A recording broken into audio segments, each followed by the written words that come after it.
Se você investiu em altcoins nos últimos 3 meses, muito possivelmente, todas as suas posições ou boa parte delas está no negativo.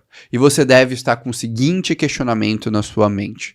Cadê aquela alta das altcoins que todo mundo me prometeu há 3 meses atrás?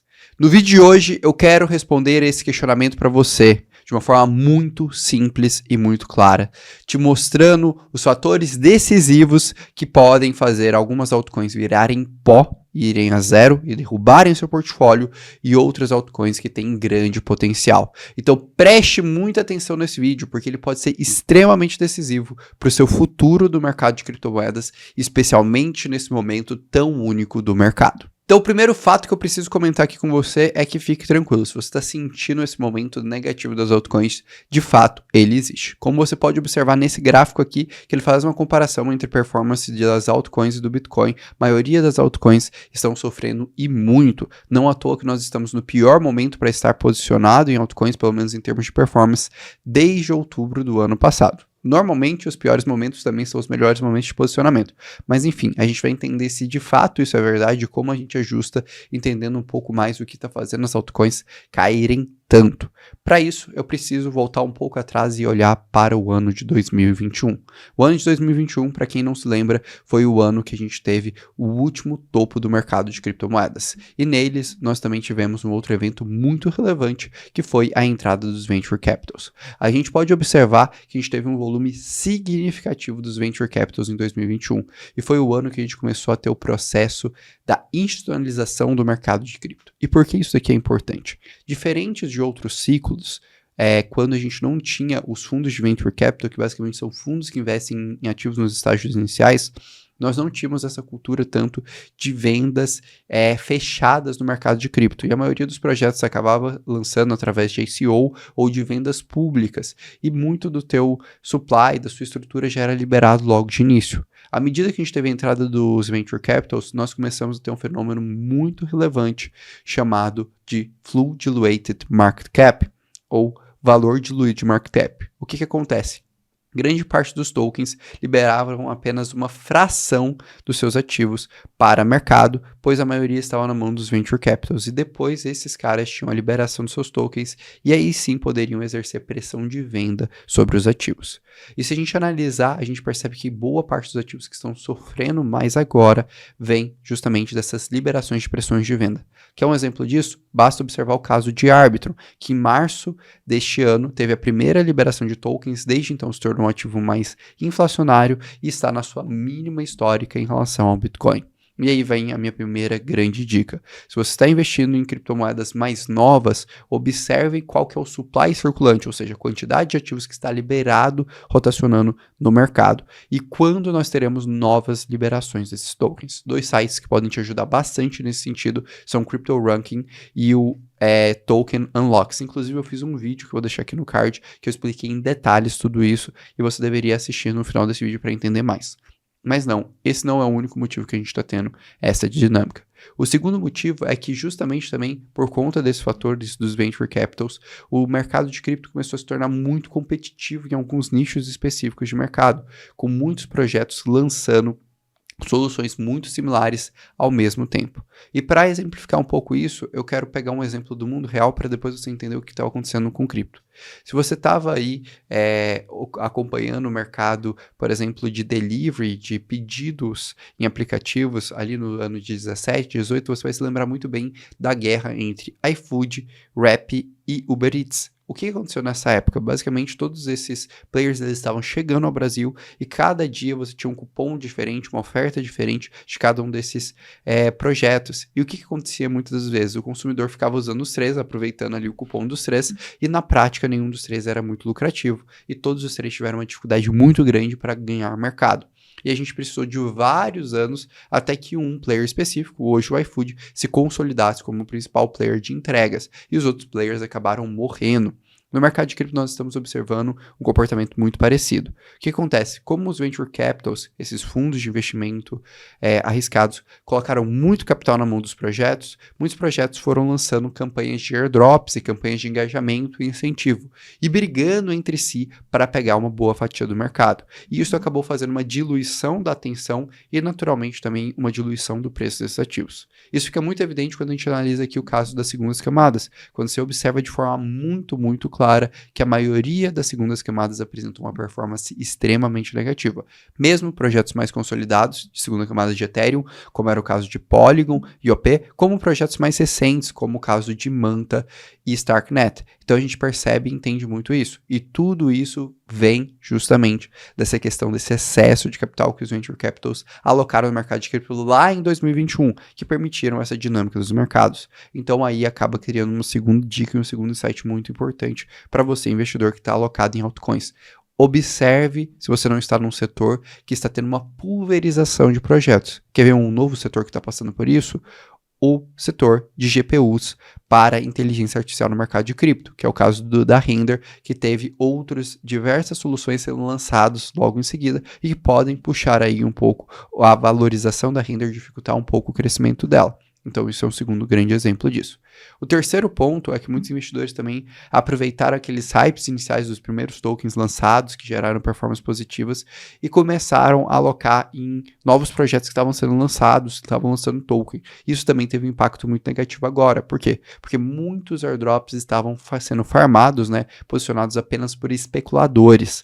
A gente percebe isso de uma forma muito nítida no caso da ZK-Sync, onde a gente teve 71% dos receptores de airdrops das maiores carteiras vendendo o token da ZK-Sync nas primeiras horas. Isso tem um efeito muito claro, com o token sendo negociado abaixo de 17 centavos, perdendo aí uma valorização de mais de 60% desde o seu lançamento.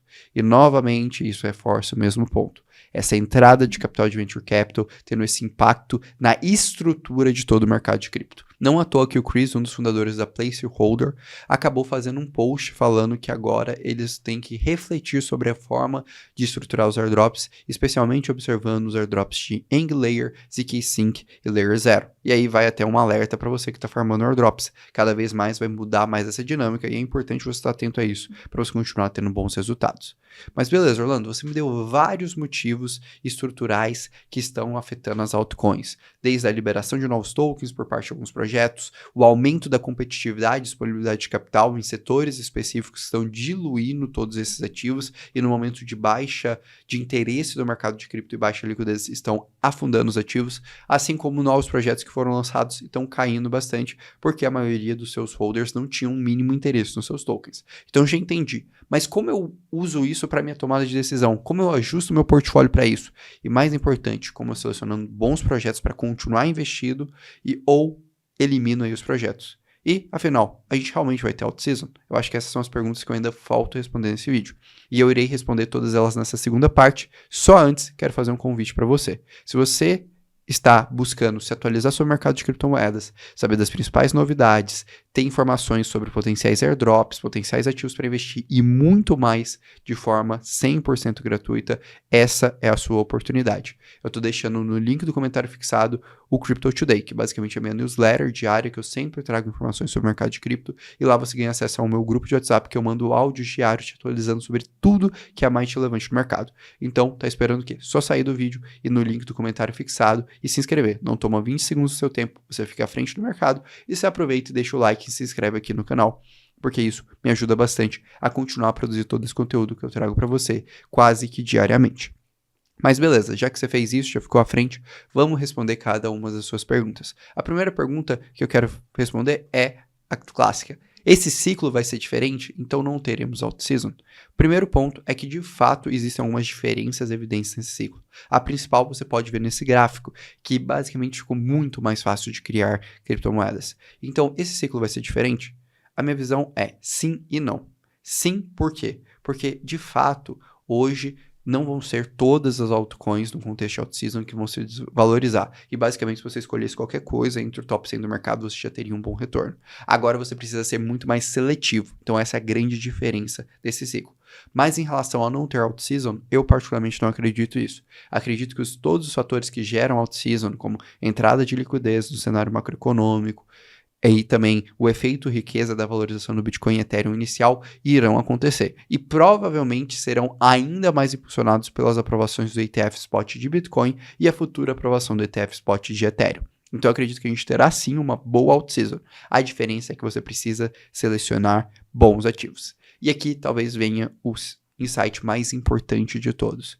Nesse caso, agora é hora de você olhar para o seu portfólio e você eliminar as âncoras do seu portfólio. Eu gostei muito dessa tirinha porque ela explica muito bem. Normalmente as pessoas compram ali alguns ativos e acabam que esses ativos começam a pesar muito no portfólio delas negativamente. Só que elas não tomam a decisão de desfazer porque elas colocaram muito dinheiro lá. Só que aí entra um insight fundamental. Quando você não faz isso, você está perdendo dinheiro. Por quê? Porque você está abrindo mão do custo de oportunidade. Se você rotacionar seu capital para outros ativos criptos que têm ali o mesmo potencial de estrutura de risco, mas um retorno maior, pode te recuperar aquele investimento e gerar ainda mais resultado. Então, sinceramente, você não está realizando lucro, mas você está otimizando sua carteira.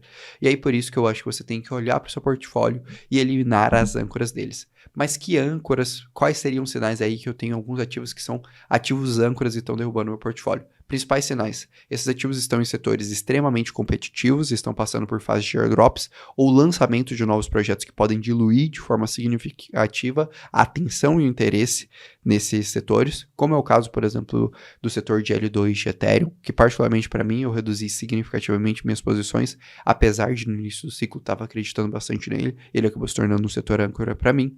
Um segundo exemplo importante, se você está ali com tokens que você recebeu de airdrops mais recentes, que na maioria das vezes eles foram apenas farmados, para mim acaba não fazendo tanto sentido segurar esses projetos, eu preferiria vender eles e otimizar meu capital, alocando mais em Ether e formando mais airdrops. E por fim, se você está em projetos que eles têm ali uma previsão nos próximos 2 a 3 meses de liberar novos tokens, que tem sido mais ou menos o padrão que o mercado tem se antecipado para vender os projetos, e depois disso eles têm tido um impacto bem negativo. Eu acho que esses seriam as principais estruturas. Beleza, Orlando, entendi. Mas e aí, que ativos eu deveria então estar focado para aproveitar melhor essa dinâmica? Nesse caso, eu olharia para ativos que, primeiro, o modelo de negócio deles não pode ser tão facilmente replicável, como ativos de infraestrutura, a exemplo da Chainlink, ou ativos que a estrutura de liquidez deles são muito essenciais, como é o caso da Pendle. Segundo, olharia para setores que são mais difíceis de fazer todas essas estruturas de airdrops e, principalmente, tomaria a decisão de concentrar mais ativos e, eventualmente, pegar outras estratégias que ampliem meu resultado, como, por exemplo, operações on-chain, operações de airdrops, para conseguir expandir e não ficar apenas no buy and hold. Porque esse ciclo realmente nesse aspecto é diferente.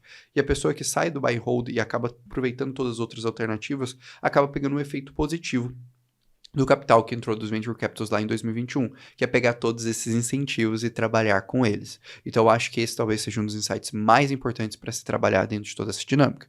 E se você não sabe fazer isso e quer um caminho para iniciar, recomendo que você assista aí o conjunto de vídeos que nós temos aqui no canal e mais do que isso, também se inscreva na nossa newsletter, no nosso grupo de WhatsApp, que eu sempre estou passando dicas ali gratuitas para você sobre tudo isso. Então eu espero que você tenha gostado do vídeo, não esqueça de deixar o like, se inscrever aqui no canal, que isso é fundamental para a gente continuar desenvolvendo o nosso trabalho, e me conta aqui nos comentários que ativo que você acredita que tem na sua carteira que está sendo um ativo âncora para o resultado do seu portfólio.